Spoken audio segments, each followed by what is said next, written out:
जय हिंद सभी श्रावक जनों को।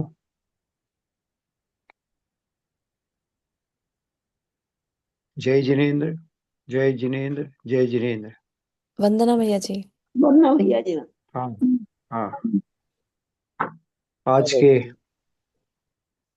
इस संवाद में आप सबका स्वागत है। आज हम फिर एक बार सब मिलकर अपने जीवन के उत्थान की बात को विचार विमर्श करते हैं।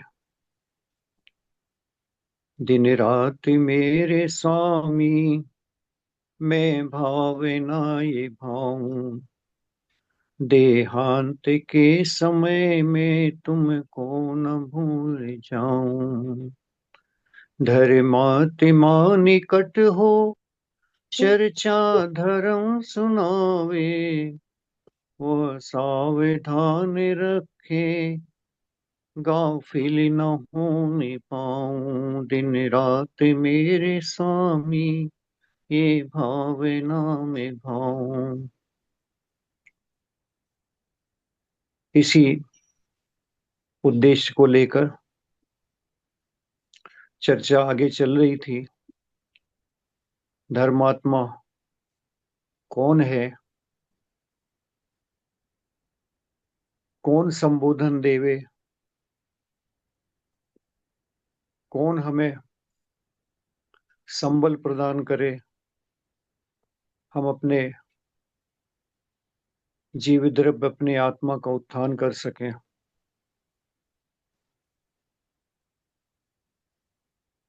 आचार्य कहते हैं, रत्नत्रयधारी मुनि महाराज,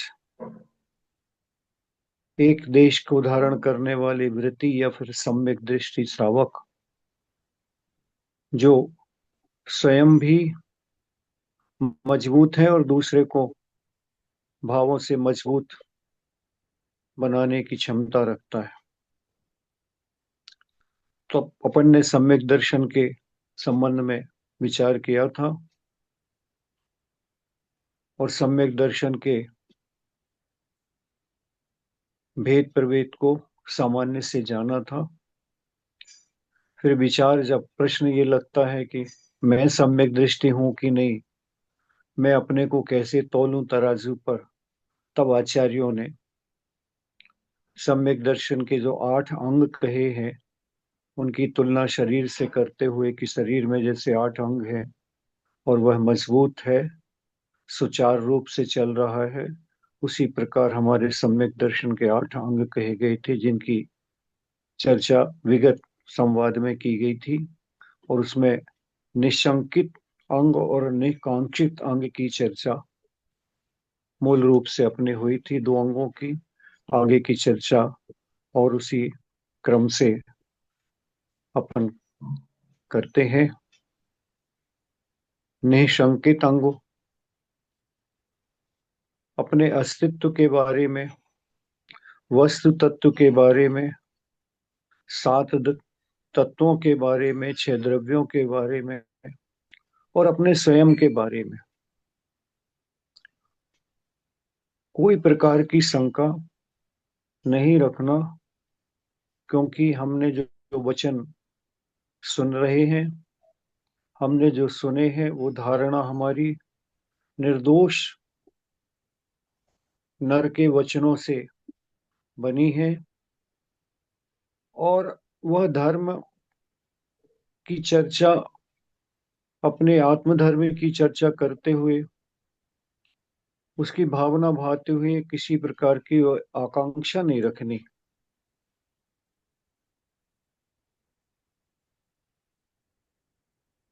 एक भटकाता है और एक संसार में लुभाता है।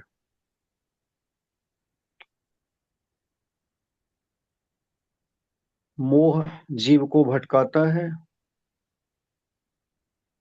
और संसार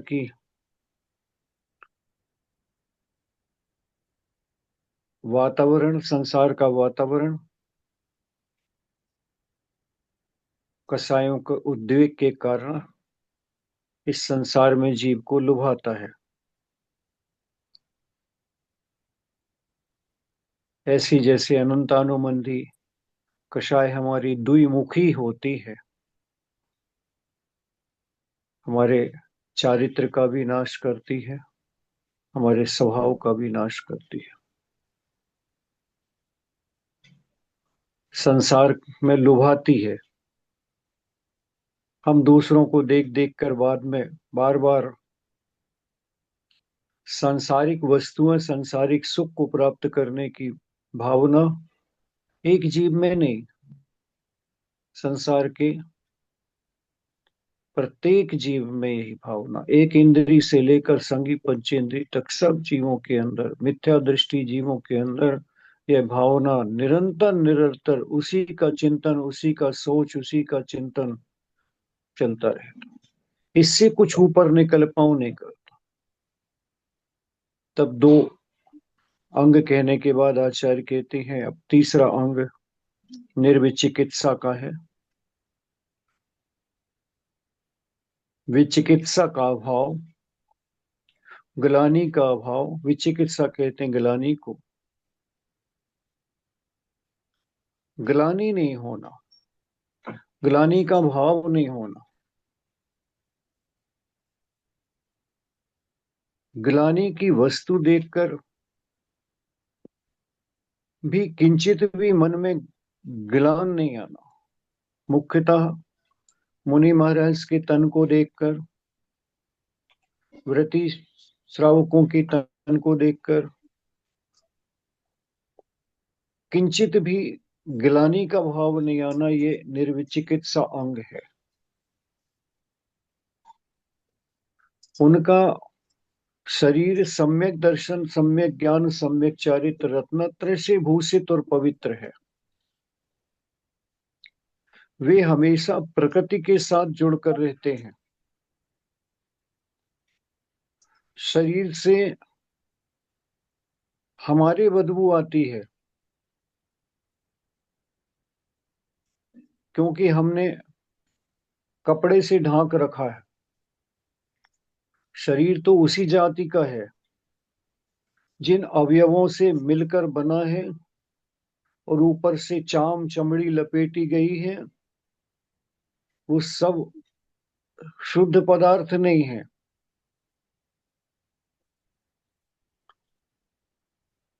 उसके ऊपर हम और आवरण एक प्रकार, एक वस्त्र का, दो वस्त्र का, तीन वस्त्र का और डाल के रखते हैं, तो हमारे अंदर की शरीर की जो स्वाभाविक बदबू है वो उसी में और बनी रहती है। मुनि महाराज तो प्रकृति से खेलते हैं, खुली हवा में रहते हैं, धूप में निकलते हैं, इसलिए उनके शरीर से तो वैसे ही नहीं होती। उनका शरीर तो वैसे ही कांचन के समान रखा रहता। लेकिन रुग्ण हो, कोई व्याधि हो, कोई रोग हो और कोई कारण ऐसा बन जाए कि शरीर को देखकर कितनी भी विकटता आ जावे, कितनी भी ग्लानि का भाव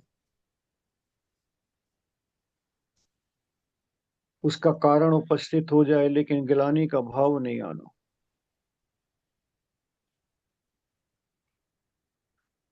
देखो संलेखना में 48 मुनि महाराजों का जिक्र भगवती आराधना में किया कि उनकी वैयावृत्ति में, ये वैयावृत्ति का सर्वोत्तम उदाहरण है। वैयावृत्ति में 48 मुनि महाराज लगते हैं एक मुनि छपक की वैयावृत्ति समाधि कराने में। दो मुनि महाराज कमरे के अंदर होते हैं मुनि महाराज को उठाने बैठाने के लिए। दो मुनि महाराज होते हैं उनके मलमूत्र कफ आदि आना जाने पर उनको साफ करने के लिए। दो मुनि महाराज होते हैं दरवाजे पर लोगों को दर्शन कराने के लिए क्रम से दरवाजे से दर्शन कराने का सौभाग्य देते हैं। दो मुनि महाराज होते हैं, संबोधन के लिए उनको उनके परिणामों में विकृति ना आ पावे, उनके परिणामों को संभालने के लिए दो मुनि महाराज होते हैं। दो मुनि महाराज बाहर बैठे रहते हैं। जो लोग आकर शंका पूछते हैं कि महाराज कैसी है तबीयत, क्या है, क्या ले रहे, क्या चल रहा है, कैसा है, इस प्रकार की कोई शंका करते तो उनकी शंका का निवारण करने के लिए, उनके समाधान के लिए आदि आदि करके ऐसे 48 मुनि महाराजों का कराते हैं। वहां पर आचार्य शिवकोटि महाराज लिखते हैं कि महाव्रती मुनि महाराज को शरीर की दुर्बलता और वेदना के कारण वमन हो जाए, और वमन का भाव हो रहा है, वमन होने लग रही है, और यदि आप पात्र ढूंढ रहे हो, पात्र को लेने जा रहे हो, तो आपकी वही वृत्ति में दोष है। आप करपात्री हो, आपको हाथ में पात्र है, अपने हाथ को पात्र बनाकर उनके वमन को स्वीकार करो, उनके वमन को साफ करो। इतना श्रेष्ठ उदाहरण दिया है कि आप क्या ढूंढ रहे हैं, अभी बर्तन दिख रहे हो, बर्तन देखने का भाव है, अरे आपके हाथ लगाने का भाव होना चाहिए, क्योंकि अभी आपकी वही वृत्ति में कुछ कमी है, उस कमी को सुधारो। हर संसार का प्राणी अपने शरीर का मल साफ करते हुए कभी ग्लानि का अनुभव नहीं करता, लेकिन दूसरे के तन को, दूसरे के मल को देखकर, दूसरे की गंदगी को देखकर जो ग्लानि का भाव आता है, उसी को आचार्य महाराज यहाँ पर समझाना चाह रहे हैं कि इस निर्विचिकित्सांग में किसी प्रकार की ग्लानि का भाव नहीं होना। पदार्थ तो सब किस्म के हैं, उत्तम भी है, मध्यम भी है, जघन्य भी है। जो जैसा पदार्थ है उसे वैसा ही स्वीकार करना, खुशबू में प्रसन्न नहीं होना, और बदबू में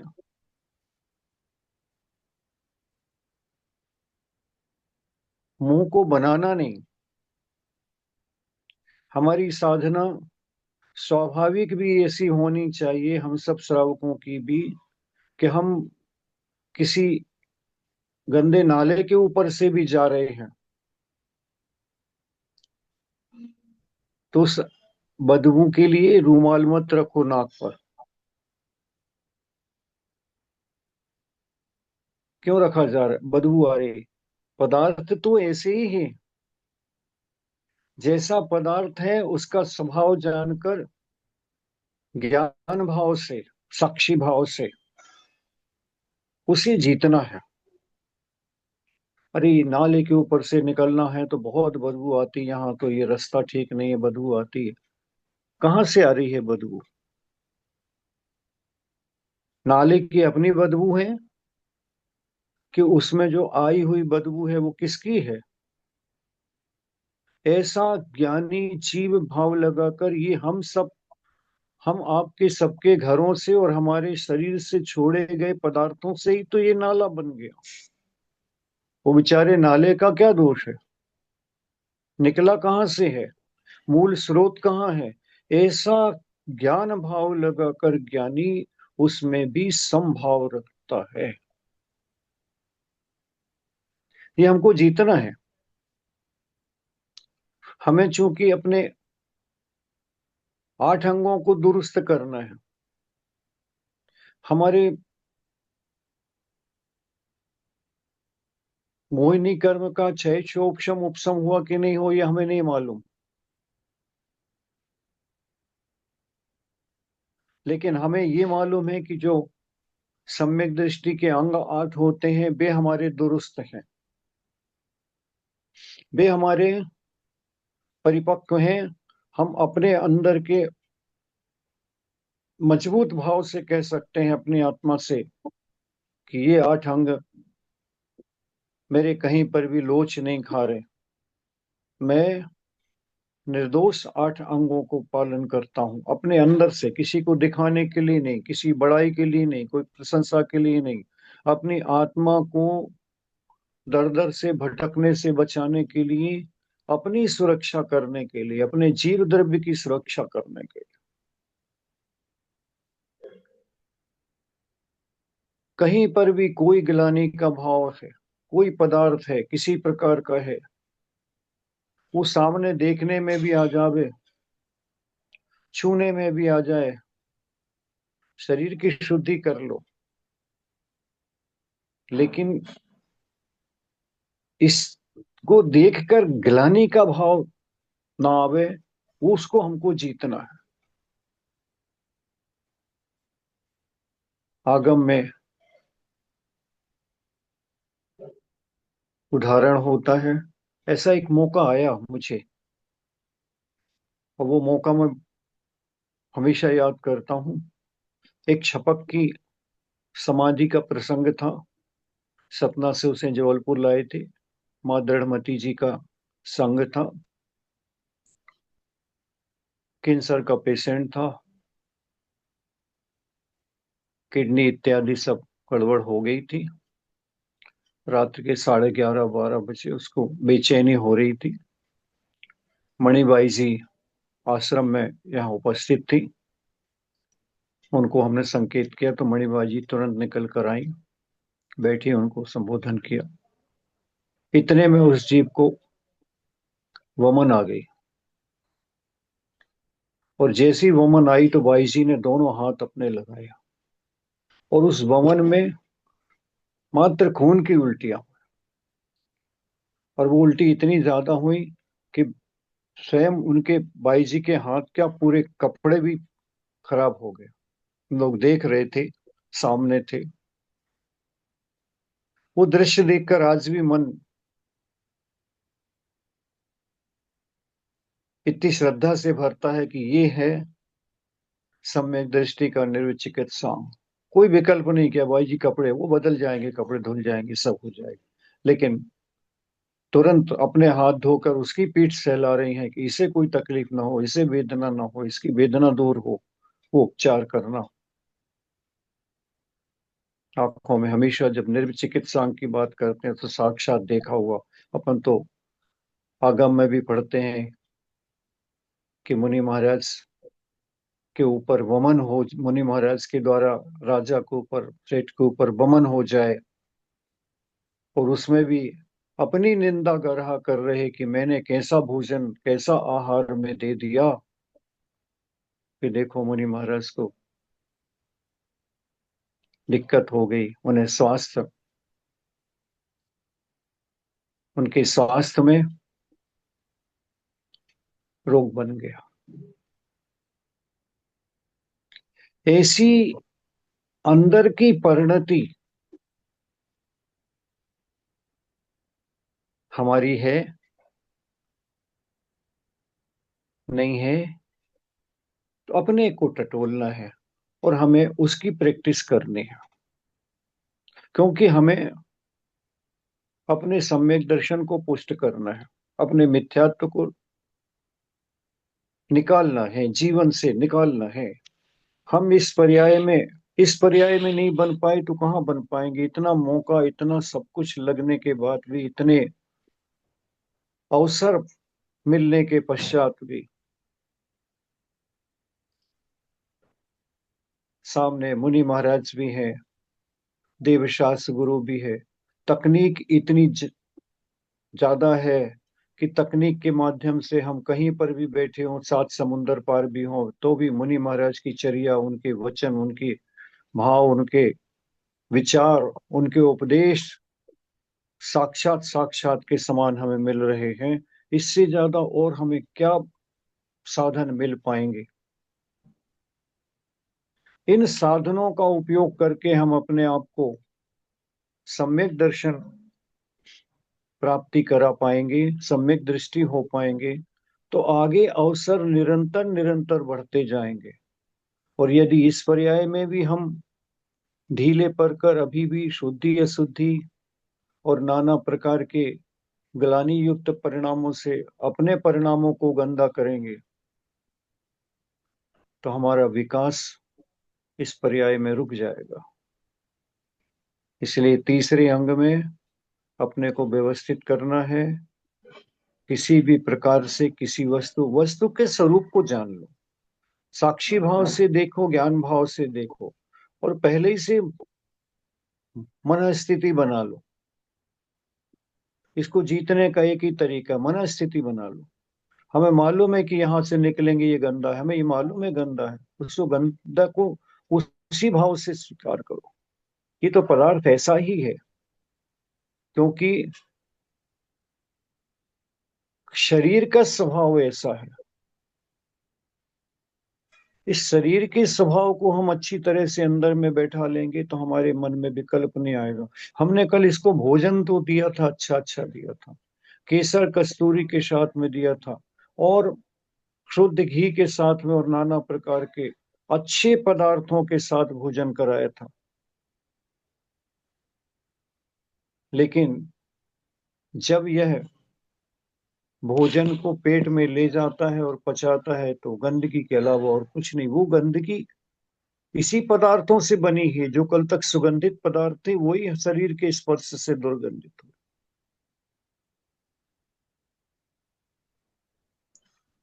एक पिताजी का उदाहरण है, बहुत देते थे वो प्रवचन में, कि देखो, अन्य मत वालों को भी कहते थे गंगा का पानी देखो कितना पवित्र है, आप भी मानते, सब मानते पवित्र है।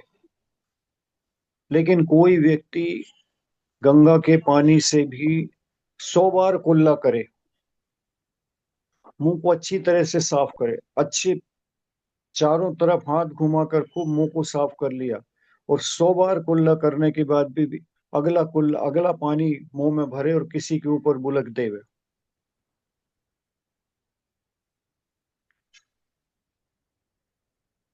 तो उसे क्रोध आएगा कि नहीं, गुस्सा आएगा कि नहीं आएगा?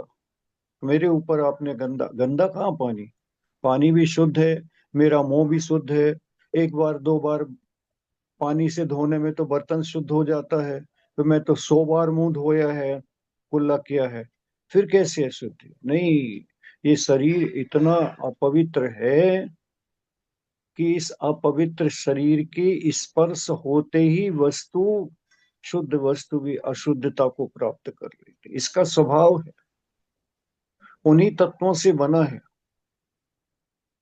लेकिन रत्नत्रय से इसे पवित्र कर सकते हैं, इसलिए मुनि महाराज का तन रत्नत्रय से पवित्र है।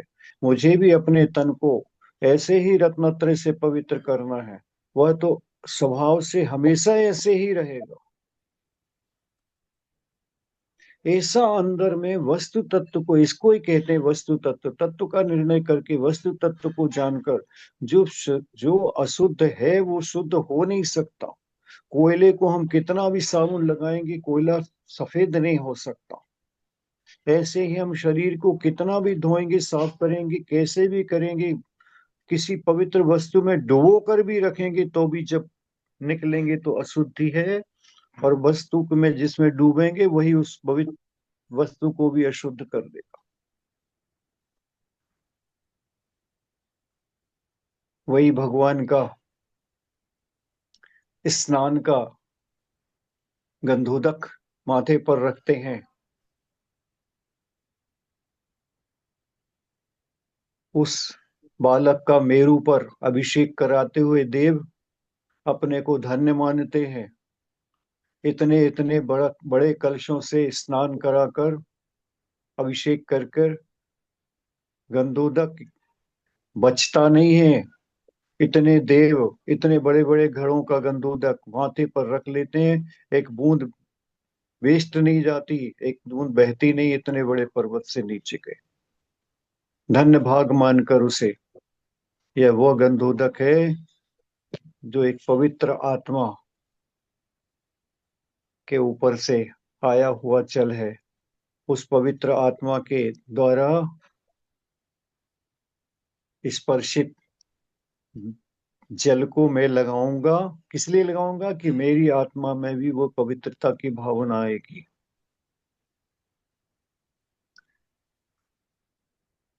और सामान्य जीव के नहाते हुए भी किसी के ऊपर छींटा पड़ जाए तो झगड़ा कर लेगा कि ऐसे कैसे नहा रहे, ऐसे नहाना चाहिए, ऐसे पानी फेंकना चाहिए, कम से कम अपने शरीर से गंदा तो नहीं करके फेंकना चाहिए।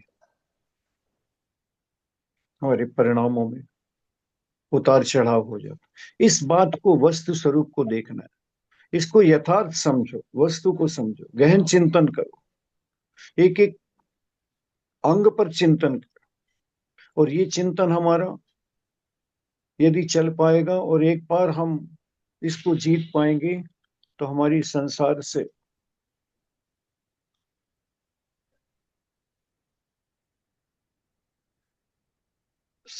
में परिभ्रमण की सारी क्रियाएं समाप्त हो जाए।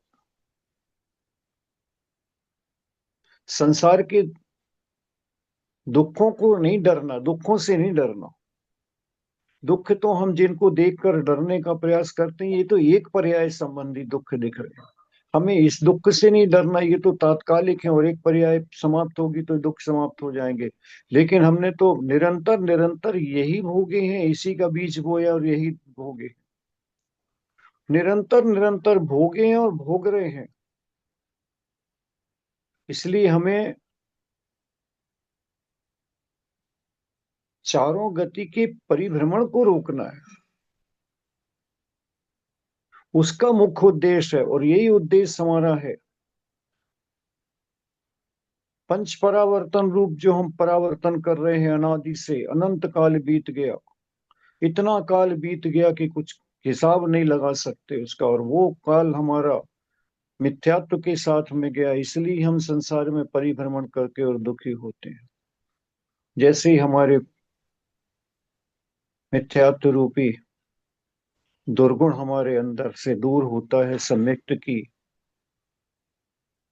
लालिमा छाती है, सम्यक्त का प्रकाश होता है, पदार्थ वो ही के वो ही रहते हैं। और उन्हीं पदार्थों को देखकर हमें दुख नहीं होता, उसी पदार्थ को देखकर गलानी नहीं होती, उसी पदार्थ को देखकर कोई आकांक्षा नहीं होती, कोई शंका नहीं होती।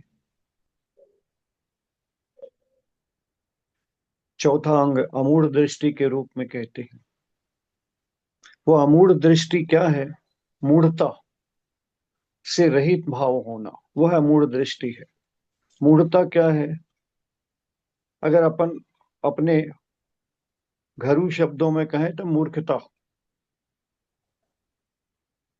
हमें ऐसा लगता है कि आचार्य को भी लगा होगा कि मूर्खता कहेंगे सीधे सीधे तो बुरा लगेगा, तो शब्द को थोड़ा सा बदल कर कह दिया है, मूढ़ता। देव मूढ़ता, गुरु मूढ़ता, लोक मूढ़ता। देव शास्त्र गुरु को विपरीत जानने का, यानी कुदेव को, कुशास्त्र को, कुगुरु को, और उनके मानने वालों के प्रति जो हमारा भाव होता है, भय से, आशा से, स्नेह से, लोभ से, इसको चार को पहले भी कहा था, इन चार के दायरे में अपने को सोच लो। कभी भय से तो नहीं पूज रहे हैं, कभी भय से तो नहीं मान रहे हैं, आशा से तो नहीं मान रहे, स्नेह से तो नहीं मान रहे, लोभ से तो नहीं मान रहे, उनके पूजने वालों को भी प्रशंसा कर रहे हैं, प्रशंसा के भाव आ रहे हैं। गुण की प्रशंसा होना अलग वस्तु है। धर्म बुद्धि से, धर्म बुद्धि से इनकी प्रशंसा होना, इनसे हमें प्राप्त होगा। ये ईश्वर के अवतार के समान है, ये बहुत सिद्ध पुरुष हैं। इस प्रकार की जो मूढ़ता नाना प्रकार की प्रचलित है, उस मूढ़ता से निकलना।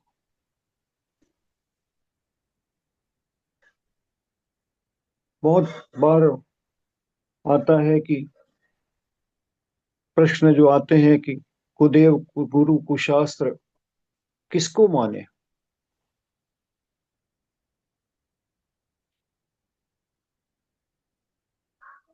जो मोक्ष मार्ग का राह दिखा रहे हैं, स्वयं मोक्ष मार्ग पर चल रहे हैं। जिन्होंने संसार मार्ग को छोड़ दिया, ऐसे देव गुरु और शास्त्र को, जिनके पढ़ने से, जिनके सुनने से, जिनके दर्शन मात्र से हमारी अंदर दुर्भावों का विनाश होता हो, क्रोध कषाय से हम निकल पाते हो, अग्नि में जैसे जल पड़ते साथ शीतलता हो जाती, इसी प्रकार उनके भावों से, उनके विचारों से हमारे अंदर के क्रोध कषाय समाप्त होकर, मंद होकर, और हमें आगे के मार्ग पर चलने के लिए प्रेरित करते हो।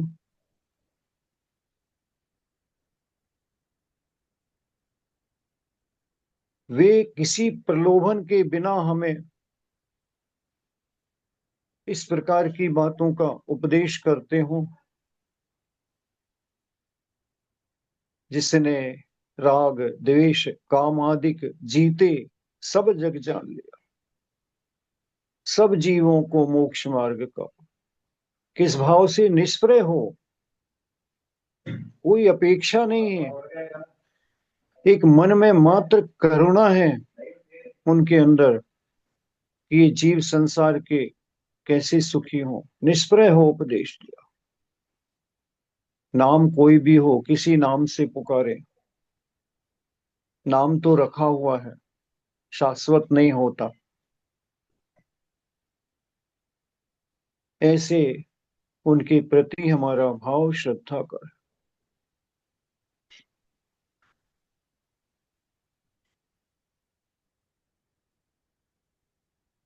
कभी कभी ऐसा मौका भी आता है कि हम वहां पर सोचना पड़ता है कि मैं अपने सम्यक दर्शन को सुरक्षित रखता हुआ यहाँ पर नमन करूं कि ना करूं।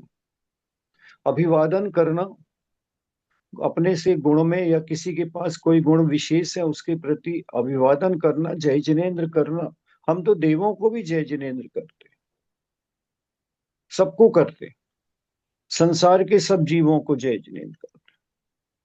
तो जय जिनेन्द्र करने में कोई बाधा नहीं है, उससे मिथ्यात्व का पोषण नहीं होता, लेकिन धर्म बुद्धि से उनको अपना हितैषी मानकर और धर्म बुद्धि से इस प्रकार का कार्य करना, वो हमारी अमूढ़ दृष्टि अंग में बाधक आता है। गुणों की प्रशंसा तो हम करते गुणग्राही हैं, गुणी जनों को देख हृदय में मेरे प्रेम।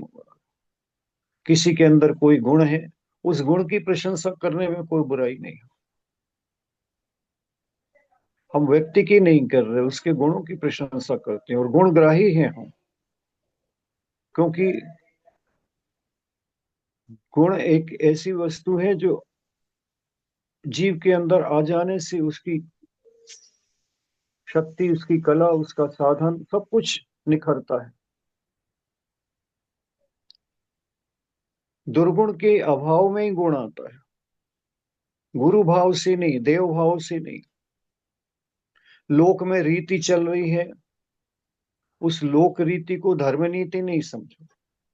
लोक रीति निभा रहे हैं, लोक रीति है जहां पर हम रहते हैं, वहां पर कोई प्रथा चल रही है, लेकिन उस प्रथा से हमारा कोई बिगड़ता नहीं है, हमारे भावों में कोई उतार चढ़ाव नहीं आता, तो उसको जनपद सत्य कहा चले।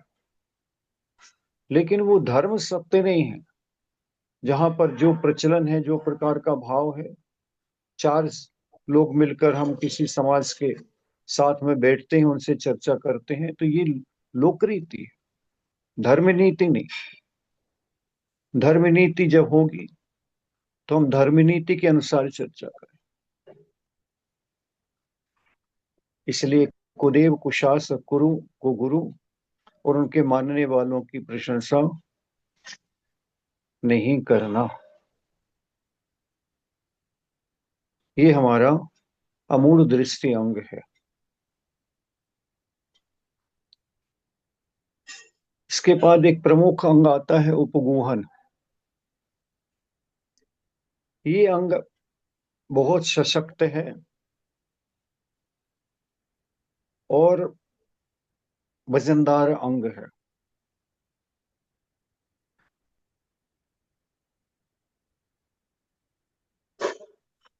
दोष देखने का भाव सम्यक दृष्टि को नहीं होता। सम्यक दृष्टि किसी जीव के दुर्गुण देखे, दोष देखे, ये उसके अंदर भावना नहीं होती। लेकिन दिख जावे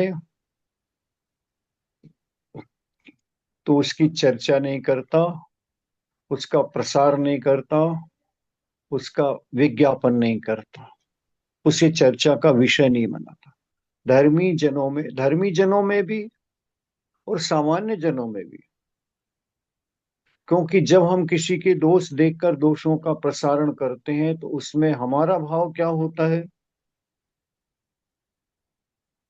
या तो उसे बदनाम करने का, नीचा दिखाने का, या कुछ उसकी निंदा करने का भाव। वो तो सम्यक दृष्टि के अंदर नहीं होता इस प्रकार का भाव।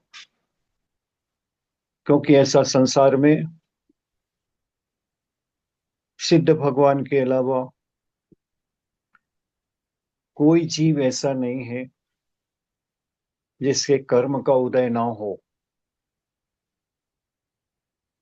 और कर्म के उदय से परिणामों में गिरावट होना बहुत स्वाभाविक है। ये प्रक्रिया कर्म की हमें सहजता, सहज भाव से, उसे अच्छे भावों से स्वीकार करनी चाहिए।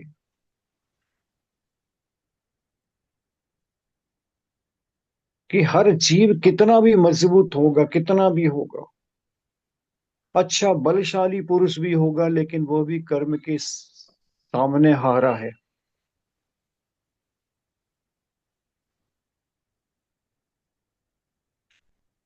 और उस समय हम उसके दुर्गुणों की निंदा कर रहे हैं कि उसके गुणों की प्रशंसा कर रहे हैं, ये हमारे हाथ में है। उपगूहन एक ऐसा अंग है जिसकी उपमा आचार्यों ने कमर से नीचे नितंबों के उदाहरण से दिया है कि इसको जीव हमेशा ढांक कर रखता है, खुला नहीं छोड़ता।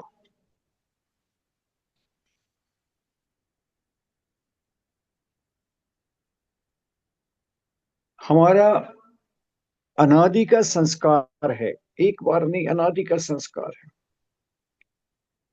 बहुत बार प्रयास करते हैं, बहुत बार प्रयास करते हैं, सफल होते भी हैं, हम नहीं भी होते हैं, लेकिन रोज रोज प्रति समय इस अंग में सावधान रखने की आवश्यकता है।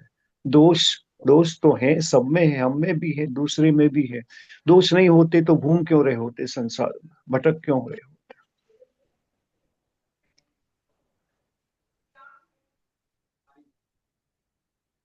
हम कहीं कीचड़ में से जा रहे हैं, दो दृष्टि हो सकती हैं।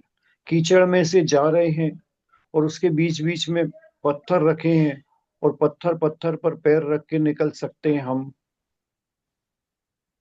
तो हम पत्थरों को देख कर निकल जाए ना, कीचड़ को क्यों देख रहे हैं आजू बाजू? ये बहुत बड़ा है, यहाँ बहुत गहरा है, यहाँ गंदा है, ऐसा है वैसा है। नहीं, हमें पग रखने के लिए पत्थर दिखाई पड़ता, उसको दृष्टि में उसे उद्देश्य बनाकर एक एक पत्थर पर पैर रखते हुए निकल जाएंगे। सारी गंदगी भी हम इधर उधर की छोड़कर चले जाएंगे, हमें नहीं पता होगा कि क्या भरा था क्या नहीं था, कितना गंदा था, क्या प्रयोजन था। हमें स्वच्छ मार्ग दिख रहा था, पैर रखने की जगह मिल रही थी, और हम उस स्वच्छ मार्ग को देखते हुए चले। दूसरा व्यक्ति ऐसा हो सकता है कि स्वच्छ मार्ग पर पैर रखने की अपेक्षा उसको चारों तरफ गंदगी दिख रही है, और वो गलानी से भर जाए, इतना दोष देखते देखते कि वो वहीं पर अगला पैर जो रखे तो वो गड्ढे में गिरेगा, क्योंकि लक्ष्य उसका स्वच्छ देख कर पैर रखने का नहीं था। सब कुछ मौजूद है, इसी संसार में मौजूद है। हम देखना क्या चाहते हैं? हम अपने भावों में दुर्भाव बना रहे हैं अपने भावों को, या गुणा गुण के रूप में भावों को अपने रख रहे हैं। ये हमारे अंदर की कला है। हमें सोचना है। बहुत समय संसार का बीत गया। छोटी छोटी बातें नहीं, ये छोटी बात नहीं है, ये बहुत बड़ी बात है। ये बेसिक है। एक बार हमें गुण देखने की आदत पड़ गई। गुणी जनों को देख हृदय में मेरे प्रेम उमड़ आवे, बने जहां तक उनकी सेवा करके ये मन सुख पावे।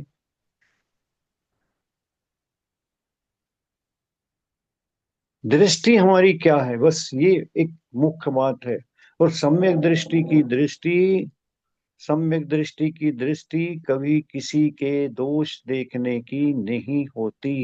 ये बेसिक परिवर्तन है, जिसको अपन भावों का परिवर्तन कहते हैं। ये भावों का बेसिक परिवर्तन है। हमें देखने की इच्छा क्या हो रही।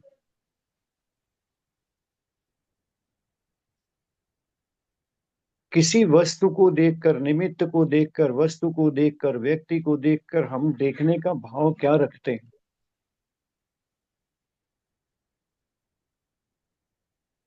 ये हमारे अंदर के परिणाम भावों पर निर्भर करता। हमारे अंदर के भाव यदि गंदले हैं, कसाय से युक्त हैं, तो हम अच्छे से शुद्ध में भी भगवान की प्रतिमा के सामने भी खड़े हो जाएं, तो प्रतिमा में वितरागता ना देखकर, उसके रंग रूप को देखकर, बनी तो है लेकिन लेकिन लगा है,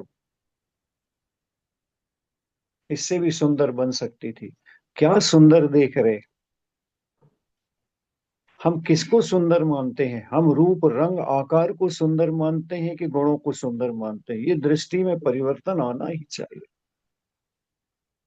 आपका नहीं, हमारा सबका एक ही उद्देश्य है। देखते हुए भी हमें रंग दिखता है, रूप दिखता है, जिसको हम स्पर्श गंध रस वर्ण चार देखकर प्रफुल्लित होते हैं। ये चार किसका स्वभाव है, किसके अंग है? ये तो पुद्गल का, पुद्गल के गुण है। हमें क्या दिख रहा है? कह सकते हैं कि आंखों से तो वही दिखाई पड़ता है।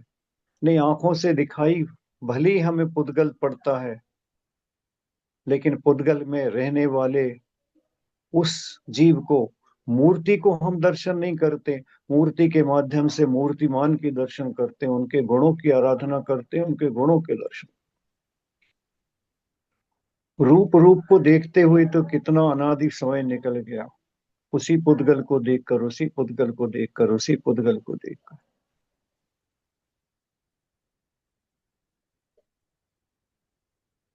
अब ये जो पुरानी आदत है, इसी को छोड़ने का नाम सम्यक दर्शन है। सम्यक दर्शन और क्या है? सम्यक मतलब समीचीन, दर्शन माने दृष्टि। दृष्टि का परिवर्तन चाहिए। हमारे देखने का नजरिया दूसरा होना चाहिए।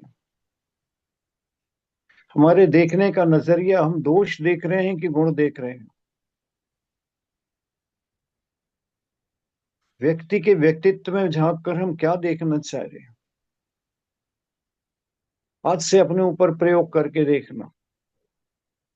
हम किसी से मिलते हैं, कोई वस्तु हमें मिलती है, तो हम उसके अंदर क्या देखना चाहते हैं? कोई एक, जबकि हम बहुत सोच समझ कर लाते हैं। हम कभी कभी ऐसा भी सामग्री लेके आते हैं, कोई एक ठो क्रीम भी लेकर आनी है और ऊपर से पैकिंग वैकिंग अच्छी दिखती हो, देखने के बाद हम उसे ले आते हैं तो अच्छी होना चाहिए, और अच्छी नहीं निकलते हैं तो क्या लगता है, अरे देखो ऊपर से तो अच्छी लेकिन अंदर में तो बदबू आ रही।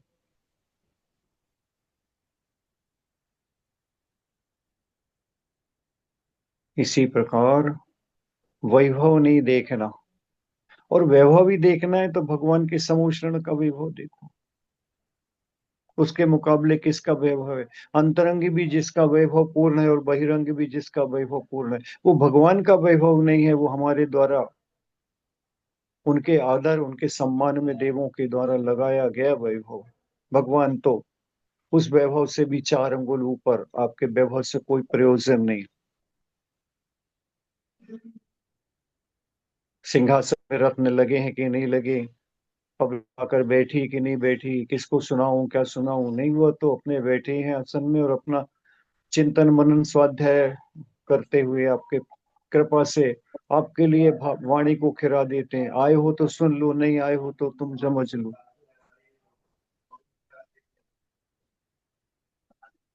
इस प्रकार ये बहुत सशक्त अंग है।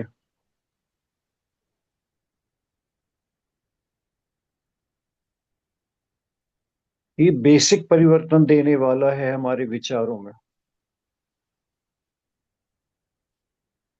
यह अंग यदि सुरक्षित हो गया, यह अंग से हम मजबूत हो गए,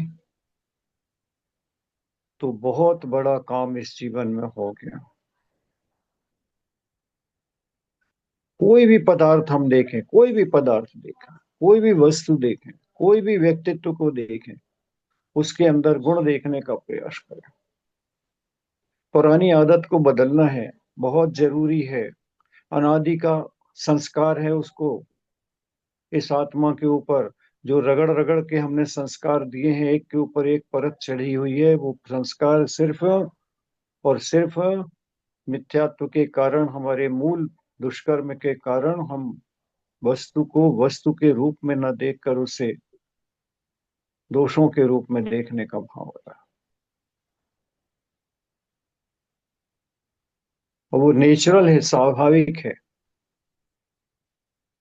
कि कोई सफेद वस्त्र पहने हो और उसमें थोड़ा सा भी काला दाग लगा हो तो दृष्टि काय पर जाती है, वहां पर। बाकी पूरा 95-99% शुद्ध साफ पहने उस पर दृष्टि नहीं जाती, दृष्टि वहां पर अटक जाती है।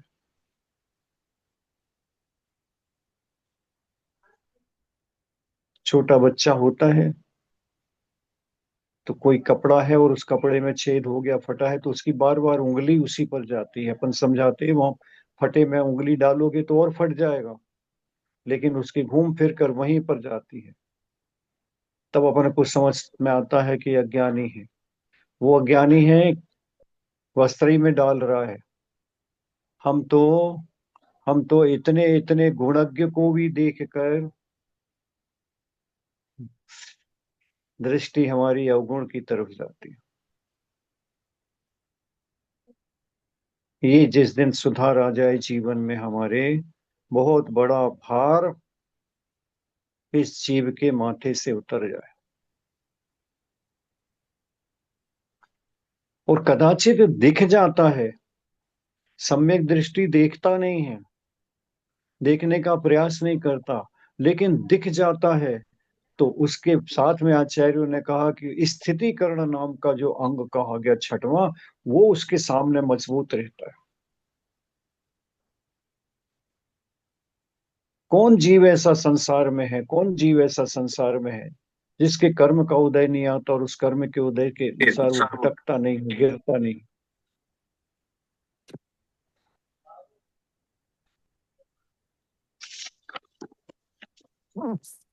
हमारी दृष्टि, हमारा सोच, गिरने वाले को एक धक्का लगाना और था अभी तक।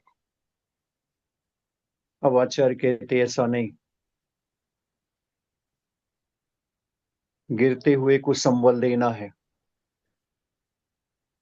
गिरते हुए को सहारा देना है, उसको भावों से मजबूत करना है। उसके अंदर जो भय का वातावरण, उसे निकालना है, निर्भय करना है। चिंता मत करो, मैं तुम्हारे साथ हूं। कर्म का उदय है, चला जाएगा। उस कर्म के उदय में तुम अकेले नहीं हो, मैं भी तुम्हारे साथ खड़ा हूं, घबराओ नहीं। ऐसा मुझसे दोष बन गया, कोई बात नहीं, दोष सबसे बनता है, लेकिन उसकी पुनरावृत्ति नहीं करनी। और निकलना चाहते हैं तो मैं तुम्हारा बल बनकर खड़ा हूं, आ जाओ। हाथ पकड़ के एक हाथ बढ़ाने का भाव रखना। उसके जीवन में जो उतार चढ़ाव या स्थितिकरण, स्थितिकरण कर बहुत मुश्किल है महानुभाव, लेकिन एक बार सृष्टि जीवन में हमारा जो परिवर्तन होता है, उस परिवर्तन में हम एक बार यदि अपने भावों में इस प्रकार का परिवर्तन करेंगे तो हमारा ये अब इस तरह के भावों में, अच्छे भावों को करने में और अच्छे लोगों के साथ संपर्क करने में, अच्छे कार्यों को करने में जो आनंद आने लगेगा, तो कल के दिन भी हमें किए हुए पुराने कार्यों पर भी पश्चाताप होने लगेगा। क्या कर रहा था मैं अभी तक, क्या देख रहा था।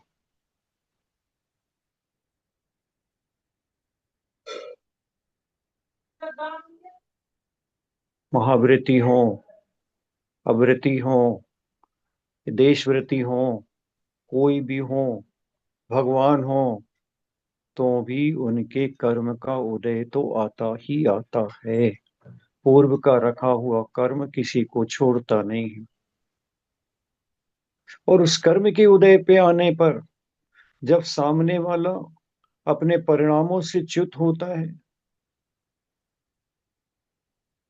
तो उस समय उसके गिरने का हम प्रशंसा का भाव करें कि उसे गिरने से संभालने का भाव।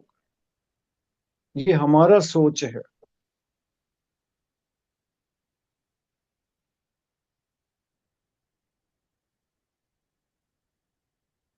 कितने कितने उदाहरण आगम में भरे पड़े हैं।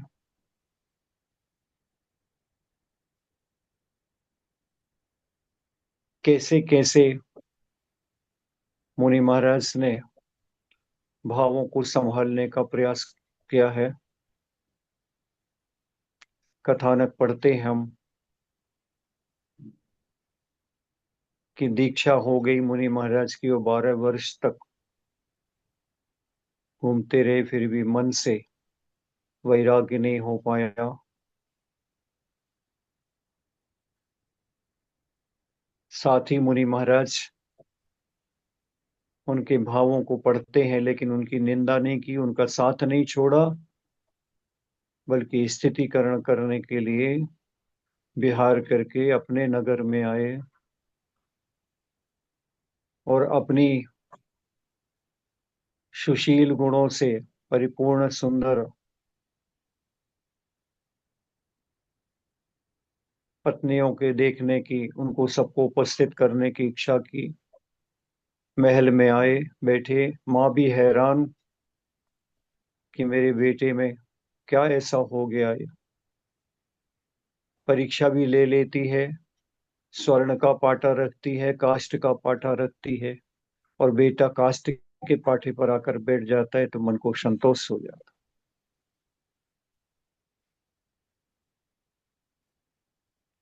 कुछ नहीं करते, सब श्रृंगार के सार में अपनी पत्नियों को बुलवाते हैं और बस देखकर सबको आशीर्वाद देकर निकल जाते हैं।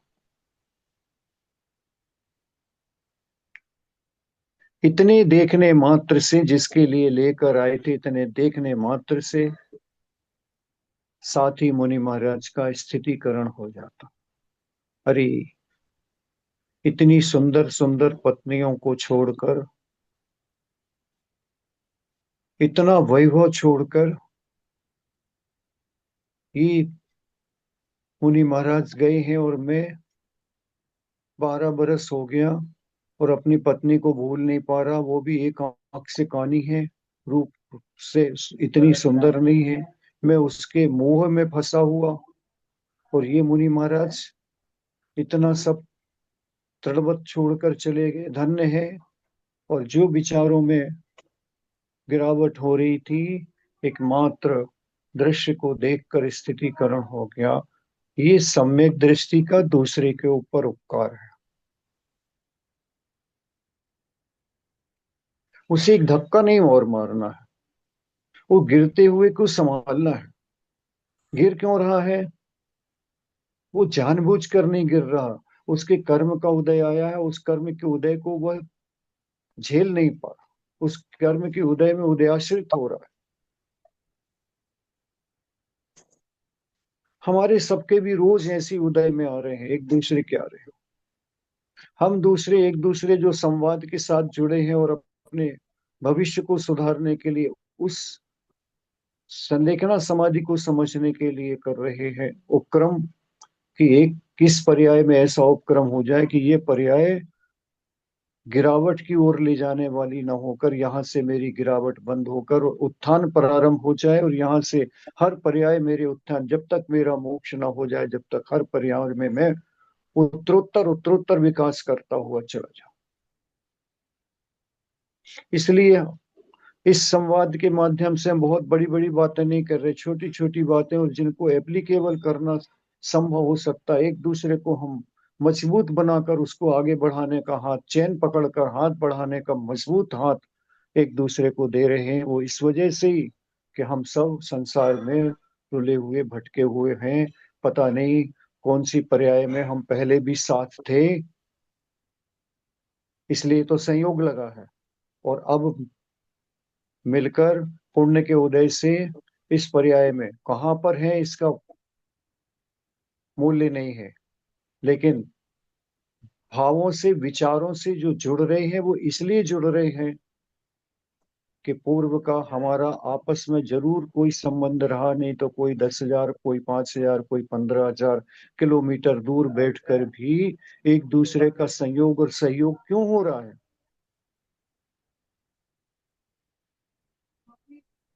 कि इसीलिए संयोग प्राप्त हो रहा है, गुरु की कृपा से हो रहा है, सहयोग प्राप्त हो रहा है, सबके मन में भावना हो रही है एक दूसरे को पकड़कर साथ चलने की और एक दूसरे को उठाने की। इस संसार की मोह रूपी माया को देखकर सबके मन में वैराग आना और वैराग्य का बढ़ना इस बात का संकेत है कि अपनी आत्मा के हित के लिए कुछ सोचा। ये दिखाने के लिए नहीं सुन रहे, ये सुनाने के लिए नहीं सुनाया जा रहा, ये जीवन के उत्थान के लिए सुनाया जा रहा, अपने नैतिक मूल्यों को संभालने के लिए कहा जा रहा। इस पर्याय से पतन रोकना हमारा मुख्य उद्देश्य है। एनफ, अब नहीं, मुझे अब और भावों की गिरावट नहीं चाहिए। उस भावों की गिरावट के कारण मेरी पर्यायों में गिरावट होती है, और मैं एक निकृष्ट से निकृष्ट पर्याय कर्म के कारण पाकर फिर अनंत संसार में परिभ्रमण अब नहीं करना चाहता। किनारा भी दिख रहा है, किनारे पहुंचने के साधन भी दिख रहे हैं, इसलिए अब चूकना नहीं है इस पर्याय में। यही उद्देश्य को लेकर हम सब उस मंजिल की ओर बढ़ना चाहते हैं जिसके माध्यम से, उस समाधि संलेखना की मंजिल की ओर बढ़ना चाहते हैं जिससे माध्यम से हम अपने अनंत पर्यायों के पापों को क्षण में विलीन करने की पात्रता रखते हैं। उस सम्यक दर्शन को प्राप्त करके, उस सम्यक ज्ञान सम्यक चारित्र को प्राप्त करके, रत्नत्रय की प्राप्ति से हम इस पर्याय के द्वारा लगे लगे हुए असंख्यात अनंत कर्मों की कालिमा को साफ करने में, कालिमा को मंद करने में, दूर करने में सक्षम है, और सक्षम एक दूसरे के सहयोग से हो जाएंगे। गुरु का आशीष मिला है। मैं अभी एक हफ्ते से जबलपुर पर हूँ। पूज्य प्रमाण सागर जी का आशीष वरद हस्त मिला है, मिल रहा है, 30 साल से मिला है। और आज भी आप लोगों के इस संवाद की चर्चा कल मैंने की थी। महाराज ने दोनों हाथ से आशीर्वाद दिया है, आगे बढ़ने के भी अवसर दिए हैं। आपके जो उपक्रम करने का भाव है, उस उपक्रम के लिए भी आचार्य श्री ने, महाराज श्री ने आशीर्वाद दिया है। बहुत बहुत सभी को साधुवाद देते हुए महाराज ने कहा यही मार्ग है, और इस मार्ग पर अनवरत रूप से चलना है। सबको अपना अतीत भूलना है, और अतीत के छोड़कर आगे का प्रशस्त मार्ग को अपनाना है। यही एक कर्तव्य हमारे लिए है, और हम अब सब इस पर्याय में उसी कर्तव्य को प्रारंभ करते हुए, पूर्व का पुण्य तो है ही सबका, तब तो ये संयोग मिल रहे हैं, और इस संयोग का भरपूर लाभ लेकर अपनी आत्मा को पतन से बचाना है। सबकी आत्मा पतन से बचे, सबकी आत्मा गुणज्ञ हो, अपने गुणों को प्रकट करे, अपना उत्थान करे, और अपने पर्यायों को शीघ्र समाप्त करके सब सिद्धालय में विराजमान हो। ऐसी पवित्र भावना से सबको, सभी को जय जिनेन्द्र, जय जिनेन्द्र, जय जिनेन्द्र। समय आपका हुआ। जय जिनेन्द्र। बहुत सुंदर भैया जी। वंदना भैया जी। हाँ वंदना भैया जी। हाँ वंदना भैया बहुत जी। जिनेन्द्र भैया जी। हाँ। बहुत बढ़िया। वंदना सभी को जय वंदना जिनेन्द्र भैया जी। है। हाँ, सभी को खूब खूब साधुवाद, जय जिनेन्द्र। महाराज जी का आशीर्वाद सबके लिए मिला है। धन्यवाद भैया जी। जय भैया जी आप भी जिनेन्द्र। हमारा सारा स्थितीकरण कर रहे हैं, आपका खूब खूब शुक्रिया। हैं? आप भी हमारा स्थितीकरण कर रहे हैं, आपका बहुत बहुत शुक्रिया। हम अपना कर रहे हैं, उस माध्यम से नहीं आपका भी हमारा, हो। आप तो आगे बढ़ गए, अब हम पीछे थोड़ा थोड़ा बढ़ रहे हैं आपके नहीं, वजह से। हाँ, हाँ, ठीक है। हाँ, जय। वंदना भैया जी।